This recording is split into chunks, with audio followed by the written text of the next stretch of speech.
Alhamdulillah, pada kesempatan kali ini Allah takdirkan kita berjumpa dalam keadaan taat, dalam keadaan sehat. Mudah-mudahan ini menjadi wasilah kita berjumpa, dipertemukan, disatukan, dipadukan sampai di akhirat. Semua yang hadir menjadi ahli jannah. Salawat dan salam mudah-mudahan terlimpah ruahkan kepada junjungan baginda Nabi Agung, Nabi besar, Nabi Muhammad SAW. Sehingga ketika kita menjadi orang yang membaca sholawat, satu sholawat saja Allah akan balas 10 rahmat. Man shalla alayya sholatan wahidatan sallallahu alaihi biha asyara. Siapa yang membaca sholawat satu kali kepada Nabi Muhammad, Allah akan membalas 10 rahmat. Ada satu ulama namanya Asy-Syaikh Hasan Masak, pengarang kitab Tadbiratus Sadidah. Beliau menyatakan, ketika Allah memberi 10 rahmat kepada kita, jangankan 10 rahmat, satu rahmat saja Allah berikan kepada kita, maka satu rahmat itu sudah cukup menjadikan kita selamat dunia dan akhirat. Makanya orang yang ahli baca sholawat itu pasti akan dimudahkan segala urusannya. Kata ulama, idza kunta fi 'amrin wa dikta bihamdihi wa asbahta fi 'usrin wa amsayta bil faraj fasalli 'ala al-mukhtar min ali hashim katsiran fa inna allaha ya'tika bil faraj. Ketika banyak masalah, ketika banyak himpitan hidup, ketika banyak musibah, maka perbanyaklah membaca sholawat kepada baginda Rasul, karena sholawat itu adalah jawaban dari setiap masalah yang kita alami. Insya Allah dengan sholawat kita dipermudah. Amin, Allahumma amin. Para hadirin yang saya muliakan, Nabi pernah bersabda, khamsatun lam yudawwad fi qabriha. Ada 5 kelompok, ada 5 orang. 5 orang ini tidak akan dimakan ulat ketika mati, jasadnya akan tetap utuh. Namun yang dimaksud Rasul tidak dimakan ulat, ini orangnya selamat. Karena kata ulama, jasad yang tidak dimakan ulat itu ada 2. Yang pertama saking baiknya, ulat tidak memakan. Ada saking buruknya, sampai ulat itu nggak mau memakannya. Jadi yang dimaksud dalam hadis ini karena selamat, jadi bukan karena saking buruknya, tapi saking baiknya. Ada 5. Akan saya sebutkan satu persatu dengan harapan mudah-mudahan kita salah satu di antara yang 5 ini. Yang pertama, siapa yang tidak akan dimakan ulat dan jasadnya akan tetap utuh? Yang pertama adalah al-anbiya, Nabi dan Rasul. Ini nggak mungkin kita, karena sekarang sudah ditutup pangkat kenabian dan kerasulan. Mudah-mudahan yang 4 ini salah satunya kita.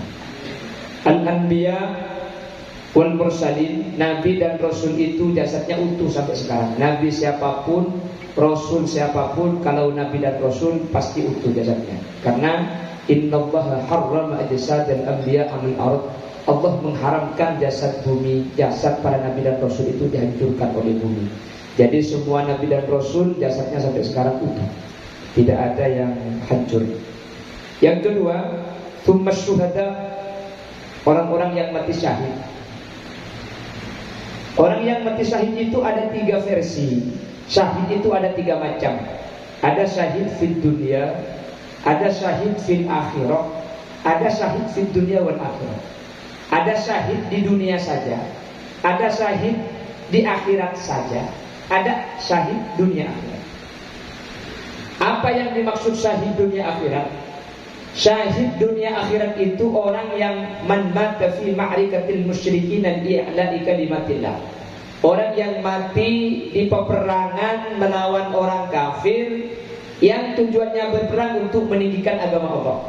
Jadi dulu ada perang Badar, makanya sampai terkenal dengan salawat Badar. Salatullah salamullah ala taha rasulillah, salatullah salamullah ala yasin habibillah. Dulu ada salawat Badar. Salawat Badar itu diambil dari sahabat-sahabat yang mati fi ma'rikatil Badar.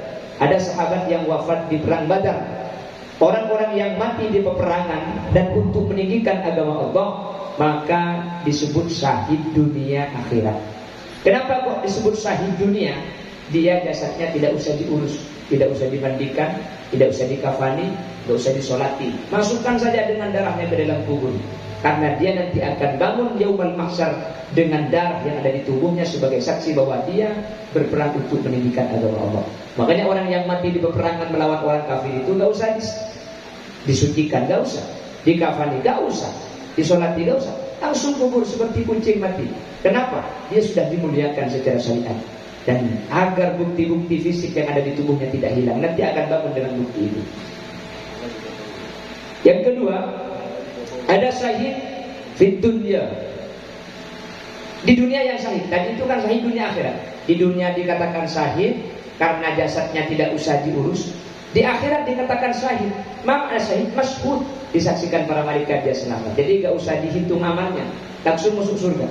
Jadi orang yang mati berperang melawan orang kafir untuk pendidikan agama Allah, tidak usah melihat buku catatan amal, nanti langsung yadkhulunal jannata bighairi hisab, masuk surga tanpa dihitung-hitung. Makanya di dunia dikatakan syahid karena jenazahnya gak usah dirawat. Di akhirat dikatakan syahid karena dia tidak usah dihisab, langsung dimasukkan ke surga. Siapa? Sahabat-sahabat yang mati di perang Tabuk, sahabat-sahabat yang mati di perang Badar, atau sekarang kalau ada peperangan dengan orang kafir, tapi alasannya diadai kalimatillah. Ada orang kafir mengancam umat Islam, kita lawan, kita mati di peperangan itu untuk membela agama, maka kita mati dalam keadaan syahid di dunia dan akhirat. Kalau merebut cewek, itu bukan mati syahid, mati sakit.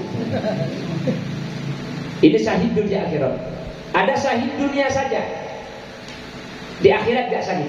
Siapa? Man mata fi ma'rikatil musyrikin, orang yang mati di peperangan melawan orang kafir, tapi niatnya bukan untuk meninggikan agama Allah. Kenapa kok berperang? Ingin menunjukkan dia hebat. Kok berperang? Karena mertuanya ikut dan kelihatan sama mertuanya. Jadi dia berperang sama orang kafir bersama orang-orang yang berperang yang lainnya, tapi niatnya bukan untuk agama. Kalau mati, dia di dunia syahid, jenazahnya gak usah diurus, gak apa-apa, kuburkan. Tapi di akhirat gak masuk surga ini. Makanya banyak di zaman Rasul itu ada orang yang mati-matian berperang, sahabat yang lain memuji, kata Rasul, dia ini adalah pahlawan neraka. Itu saya yang tahu niatnya bukan untuk diilahi kalimatillah. Jadi ada syahid di dunia wal akhirah, berperang melawan orang kafir untuk meninggikan agama Allah. Ada syahid fil dunia, di dunia syahid, di akhirat tidak masuk surga. Yang nomor 3, syahid fil akhirah. Di akhirat yang syahid, di dunia enggak syahid.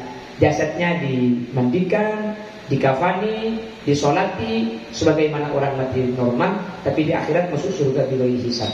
Syahid fil akhirat. Siapa? Banyak. Yang pertama, man mata bil hadam, orang yang mati tertimpa barang berat. Wa fi ma'al hadam, tabrakan. Mati tabrakan, mati. Atau jatuh dari tempat yang tinggi, mati. Lewat di jalan, ada trek bawa kena pensil, mati. Ketiban pensil, pensilnya satu trek. Ya, kalau pensil satu ketiban pensil mati kan gak masuk akal. Maka orang yang mati man mata bil hadam, orang yang mati karena kejatuhan benda berat, itu syahid fil akhirah. Di dunia tetap dirawat jenazahnya, karena di dunia enggak syahid ya, tapi di akhirat dia syahid. Makanya kalau ingin syahid di akhirat, jadi trek nanti pulang dari sini. Kalau bunuh diri ya tidak, itu dosa besar. Terus apa lagi? Orang yang mati bil gharik, tenggelam. Kapan tenggelam orangnya ikut mati, dia syahid fil akhirah. Kalau bisa dicari jenazahnya, cari, kita kuburkan, kita mandikan, kita kafani, kita solati. Tapi di akhirat nanti dia syahid. Man mata bil mabtun, orang yang sakit perut sampai mati.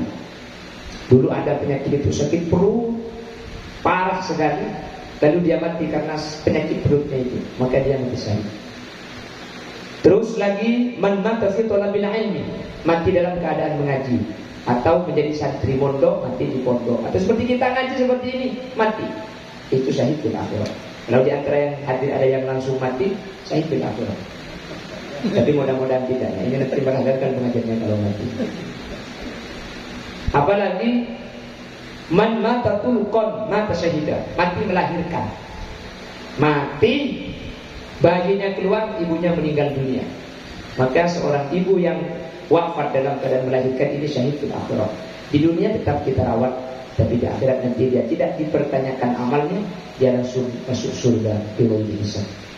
Kalau ibunya yang mati, ibunya syahid fil akhirah. Kalau anaknya yang mati, maka ibu dan ayahnya dijamin surga itu. Jadi kalau ada orang melahirkan, ibunya sehat, ayahnya sehat, anaknya yang mati, maka ibu ayahnya kalau sabar nanti akan masuk surga. Makanya kata Rasul ketika sahabat wafat anaknya, "Ama tuhibbu anta ya baban min abwabil jannati illa wajadtahu alaihi yattadir." Sabarlah, nanti anak kamu yang mati akan menjemput kamu di surganya Allah.